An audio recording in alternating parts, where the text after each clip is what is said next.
ਮਸੀਹ ਯਸੂ ਦੇ ਵਿੱਚ ਤੁਹਾਡੀ ਸਲਾਮਤੀ ਹੋਵੇ ਤੇ ਅਸੀਂ ਤੁਹਾਨੂੰ ਯਸੂ ਦੀ ਜ਼ਿੰਦਗੀ ਅਤਵਾਰ ਦਾ ਬਾਈਬਲ ਸਟੱਡੀ ਪ੍ਰੋਗਰਾਮ ਪੰਜਾਬੀ ਬਜ਼ਰੀਆ JCDC ਪ੍ਰੋਡਕਸ਼ਨ ਵਿੱਚ ਖੁਸ਼ਾਮਦੀਦ ਕਹਿੰਦੇ ਆ।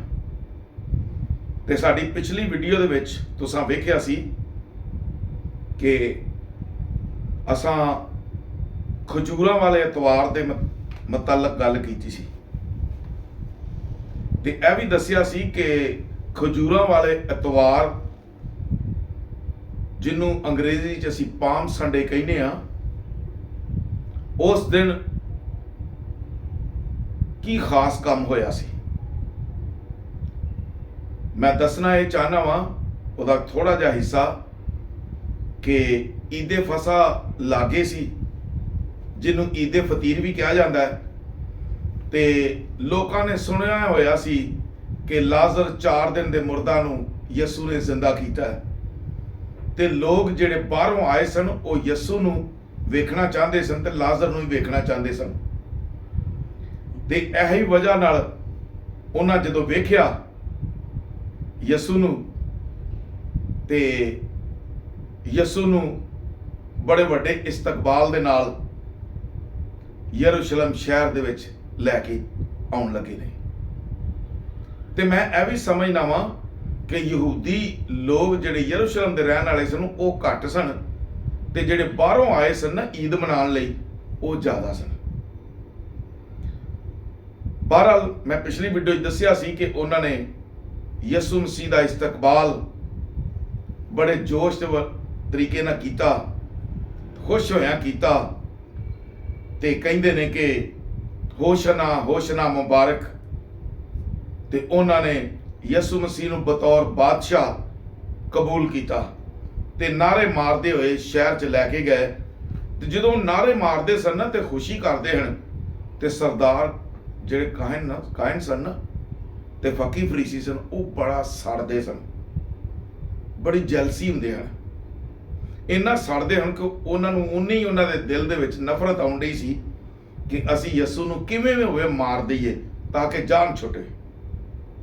ਲੇਕਿਨ ਮੈਂ ਅੱਜ ਇਹ ਗੱਲ ਦੱਸਣਾ ਚਾਹਨਾ ਵਾਂ ਕਿ ਉਸ ਦਿਨ ਈਦੇ ਫਸਾ ਤੋਂ ਪਹਿਲਾਂ ਉਹਨਾਂ ਨੇ ਯਸੂ ਮਸੀਹ ਨੂੰ ਬਤੌਰ ਬਾਦਸ਼ਾਹ ਕਬੂਲ ਕੀਤਾ, ਯਰੂਸ਼ਲਮ ਲੈ ਕੇ ਆਏ ਤੇ ਖਜੂਰਾਂ ਦੀਆਂ ਡਾਲੀਆਂ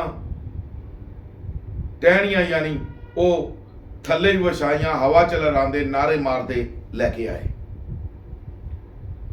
ਲੇਕਿਨ ਮੈਂ ਇਹਦੇ ਨਾਲ ਥੋੜਾ ਜਿਹਾ ਤੁਹਾਨੂੰ ਹੋਰ ਪਿੱਛੇ ਲੈ ਕੇ ਜਾਣਾ ਚਾਹਨਾ ਵਾਂ ਕਿ ਯਸੂ ਮਸੀਹ ਇਸ ਦੁਨੀਆ ਤੇ ਆਏ, ਲੇਕਿਨ ਯਸੂ ਮਸੀਹ ਦਾ ਪੈਦਾ ਹੋਣਾ ਦੁਬਾਰਾ ਨਹੀਂ ਜੀ।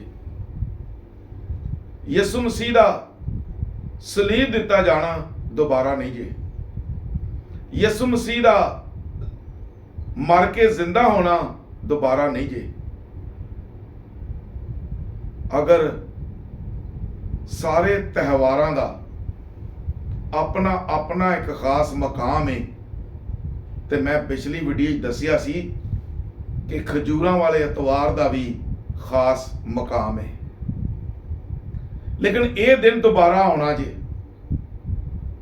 ਕਿਉਂ ਵੱਡਾ ਦਿਨ ਦੁਬਾਰਾ ਨਹੀਂ ਜੀ ਆਉਣਾ, ਈਸਟਰ ਦੁਬਾਰਾ ਨਹੀਂ ਜੀ ਆਉਣਾ, ਯਸੂ ਨੂੰ ਮਸਲੂਬ ਦੁਬਾਰਾ ਨਹੀਂ ਜੀ ਕੀਤਾ ਜਾਣਾ। ਲੇਕਿਨ ਯਸੂ ਦਾ ਇਸਤਕਬਾਲ ਖਜੂਰਾਂ ਦੀਆਂ ਟਹਿਣੀਆਂ ਦੇ ਨਾਲ ਇਹ ਵਕਤ ਦੁਬਾਰਾ ਆਉਣਾ ਜੀ। ਇਹਦੇ ਬਾਰੇ ਯੋਹੰਨਾ ਖਾਸ ਤੌਰ ਤੇ ਬਿਆਨ ਕਰਦਾ। ਯੋਹੰਨਾ ਆਰਫ ਦਾ ਮਕਾਸ਼ਫਾ 7ਵੇਂ ਬਾਬ ਦੇ ਵਿੱਚ ਉਹ ਬੜੀ ਖਾਸ ਗੱਲ ਕਰਦਾ ਹੈ। ਕਹਿੰਦਾ ਕਿ ਮੈਂ ਬੜੀ ਵੱਡੀ ਭੀੜ ਵੇਖੀ ਹੈ, ਬੜੇ ਲੋਕ ਵੇਖੇ ਨੇ, ਬੜਾ ਇੱਕ ਹਜੂਮ ਹੈ। ਉਹ ਬਰਰੇ ਦੇ ਅੱਗੇ ਖੁਦਾਵੰਦ ਯਿਸੂ ਮਸੀਹ ਦੇ ਅੱਗੇ ਟਹਿਣੀਆਂ, ਖਜੂਰਾਂ ਦੀਆਂ ਟਹਿਣੀਆਂ ਲੈ ਕੇ ਤੇ ਗਾਉਂਦੇ ਹੋਏ ਉਹਦਾ ਇਸਤਕਬਾਲ ਕਰਦੇ ਨੇ ਪਏ ਤੇ ਬੜੇ ਹੀ ਖਾਸ ਤਰੀਕੇ ਨਾਲ ਦੱਸਦਾ ਵੇ। ਮੈਂ ਜ਼ਰਾ ਥੋੜਾ ਜਿਹਾ ਪੜ੍ਹ ਦੇਣਾ ਤਾਂ ਕਿ ਤੁਸੀਂ ਇਹਨੂੰ ਸਹੀ ਤਰ੍ਹਾਂ ਸਮਝ ਲਓ।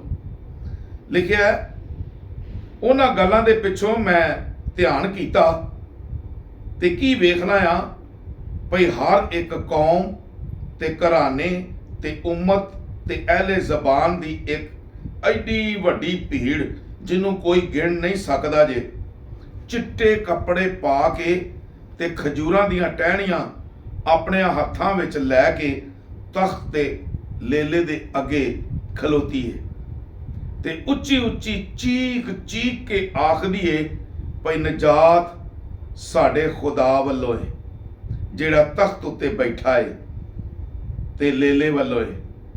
ਤੇ ਸਾਰੇ ਫਰਿਸ਼ਤੇ ਉਸ ਤਖਤ ਤੇ ਬਜ਼ੁਰਗਾਂ ਤੇ ਚੌਹਾਂ ਜਾਨਦਾਰਾਂ ਦੇ ਅੱਗੇ ਦੁਆਲੇ ਫਿਰਦੇ ਨੇ ਤੇ ਫਿਰ ਉਹ ਤਖਤ ਦੇ ਅੱਗੇ ਮੂੰਹ ਪਰਨੇ ਡਿੱਗ ਪਏ ਤੇ ਖੁਦਾ ਨੂੰ ਸਜਦਾ ਕੀਤਾ, ਬਲਕਿ ਕਰਕੇ ਆਖਿਆ ਆਮੀਨ, ਵਡਿਆਈ ਤੇ ਜਲਾਲ ਤੇ ਹਿਕਮਤ ਤੇ ਸ਼ੁਕਰ ਤੇ ਇੱਜ਼ਤ ਤੇ ਕੁਦਰਤ ਤੇ ਤਾਕਤ ਹਮੇਸ਼ਾ ਤੀਕਰ ਸਾਡੇ ਖੁਦਾ ਦੀ ਹੋਵੇ, ਆਮੀਨ। ਇਹ ਮੈਂ ਦੱਸਣਾ ਚਾਹਨਾ ਵਾਂ ਕਿ ਇਹ ਖਜੂਰਾਂ ਦੀਆਂ ਟਹਿਣੀਆਂ ਦੇ ਨਾਲ ਇਸਤਕਬਾਲ ਜਾਂ ਇਹ ਕੰਮ ਦੁਬਾਰਾ ਆਉਣਾ ਹੈ। ਮੇਰੇ ਅੱਜ ਦੱਸਣ ਦਾ ਮਕਸਦ ਹੈ ਅਗਲੀ ਵੀਡੀਓ ਕਿ ਖੁਦਾ ਨੇ ਦੁਬਾਰਾ ਮੌਕਾ ਦੇਣਾ ਜੇ, ਲੇਕਿਨ ਜਿਹੜੇ ਖੁਦਾ ਦੇ ਅੱਗੇ ਕਿਹੜੇ ਜਾ ਸਕਦੇ ਨੇ, ਕਿਹੜੇ ਦਾ ਇਸਤਕਬਾਲ ਕਰ ਸਕਦੇ ਨੇ? ਉਹੀ ਜਿਨ੍ਹਾਂ ਨੇ ਆਪਣੇ ਜਾਮੇ ਆਪਣੇ ਕੱਪੜੇ ਬਰਰੇ ਦੇ ਖੂਨ ਨਾਲ ਧੋਤੇ ਨੇ, ਉਹ ਹੀ ਜਾਣਗੇ। ਜਿਨ੍ਹਾਂ ਨੇ ਆਪਣੇ ਗੁਨਾਹਾਂ ਦੀ ਮਾਫੀ ਮੰਗੀ ਹੈ, ਜਿਨ੍ਹਾਂ ਨੇ ਆਪਣੀ ਜ਼ਿੰਦਗੀ ਖੁਦਾ ਦੇ ਨਾਲ ਗੁਜ਼ਾਰਨ ਦਾ ਸੋਚਿਆ ਤੇ ਕਰਦੇ ਨੇ ਪਏ, ਜ਼ਿੰਦਗੀ ਗੁਜ਼ਾਰਦੇ ਨੇ ਪਏ। ਬਾਈਬਲ ਕਹਿੰਦੀ ਹੈ ਕਿ ਜਿਨ੍ਹਾਂ ਨੇ ਯਿਸੂ ਮਸੀਹ ਤੇ ਈਮਾਨ ਲਿਆਂਦਾ ਹੈ ਉਹ ਨਜਾਤ ਪਾਣਗੇ, ਬਪਤਿਸਮਾ ਲੈਣਗੇ ਤੇ ਨਜਾਤ ਪਾਣਗੇ, ਕਿਉਂਕਿ ਜੋ ईमान लाए, ईमान 16 बाब च लिखा है, जो ईमान लाए और बपतिस्मा लाए, जेड़ा ईमान लियाए ते बपतिस्मा लाए वो निजात पाएगा।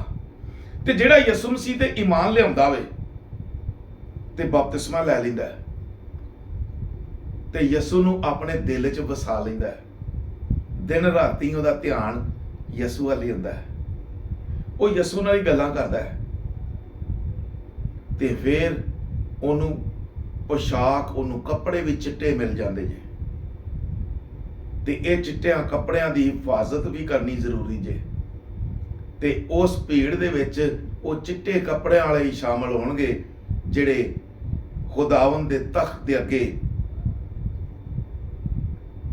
झुकणगे ते नाले टहनियां खजूरां दीयां टहनियां लैके ते खुशी करनगे ते नाले कहणगे निजात साडे खुदा वल्लों है।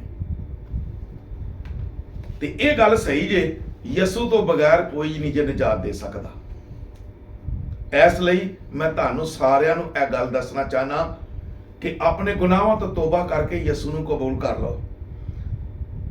यसू दा इस्तकबाल उस वक्त उन्हां लोकां ने कीता ते हुण असीं खजूरां वाले इतवार वाले दिन इस्तकबाल जरूर करने आ, लेकिन उस याद नू ताज़ा करने आ, लेकिन हकीकी तौर ते सामने सामने एक दफा फिर खुदा ने मौका देना जे कि असी यसू दा इस्तकबाल करिए उस तरह ही खजूरां दीयां टहनियां दे नाल ते खुशी करदे आया इस्तकबाल करिए ते अज असी यसू नू अपने दिल च ही वसाइए ताकि असी उहदे नाल गल्लां भी करिए ते अपनी जिंदगी भी उहदे नामे लाइए।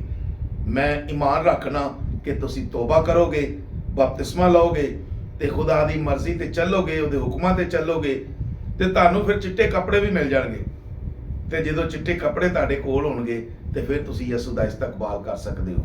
खुदा तुहानू एक दफा फिर यसू दा खजूरां दीयां टहनियां दे नाल ते खुशी करन दा इस्तकबाल करन दा फजल देवे। आमीन।